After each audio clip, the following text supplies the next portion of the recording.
Hey guys, it's Sean again. Hey, sorry about the low video quality. I'm on the road and that's my excuse right now. I don't have all my equipment. Anyhow, let's get started. What are the different types of ownership that you can form your private investigator or private patrol operator license under in the state of California? Well, there's a couple of them. Okay, the first one is individual, also known as a sole proprietorship. Second one is a partnership. Third one is a corporation. And private investigators, the last 3-4 years, they're able to form LLCs, limited liability company.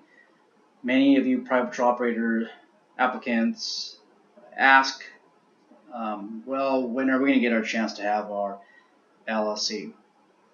Well, the answer to that is in April of last year, Mr. Cunningham actually amended AB 580, and hopefully we can get private patrol operators to form under their original intention of the LLC, but that's not yet. Give it a couple years, and I'm almost sure a couple years, maybe less than that, we're going to get that law passed. But until then, private patrol operators, you can only have individual ownership, partnership, and third one's corporation. So what is sole proprietorship? That's also known as individual ownership. Just you and me, one person only. One person's the owner. The problem with that is if there's any liability, you get a lawsuit, that person or company suing you can go directly towards your personal assets. This can be your home, your car, your dog, your fish, your pet iguana, anything that you own, okay? It's not really a safe way of doing business, but it's very easy, okay? You don't have to file for articles of incorporation. You don't have to file specific mandates that the Secretary of State requires. You don't have to do that. Very, very simple to do. I like it because it's easy. Just make sure that you have a very good insurance policy that covers any type of exposure that you do over there, that you do out there. A partnership, all you're doing is you're passing on that liability to you and somebody else. You're divided in half. You can actually have 3 partners. Then you divide it into thirds with regards to liability. Somebody sues you, they can't just go after your entire house. They go after half of your house and then your partners.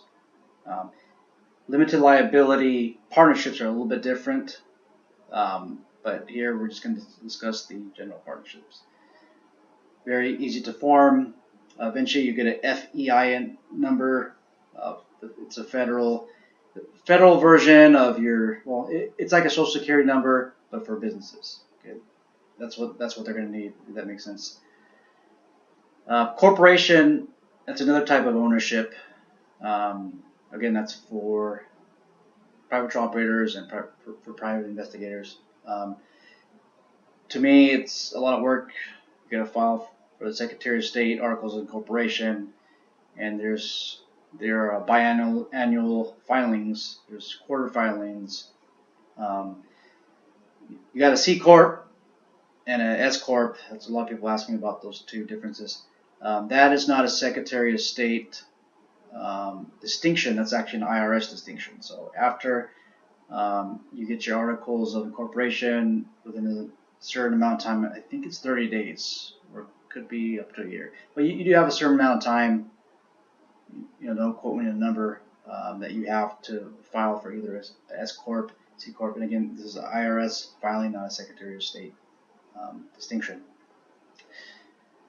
Main differences with the S corp, taxes are passed on to the individual, okay, not just the corporation. In a way, C corp is, you kind of get double taxed. Okay? You can get taxed as the profit that you make as an individual, and then the corporation also gets taxed. But you got to speak to your tax advisor, to your legal professional, on which one is better for you and the liabilities that there are.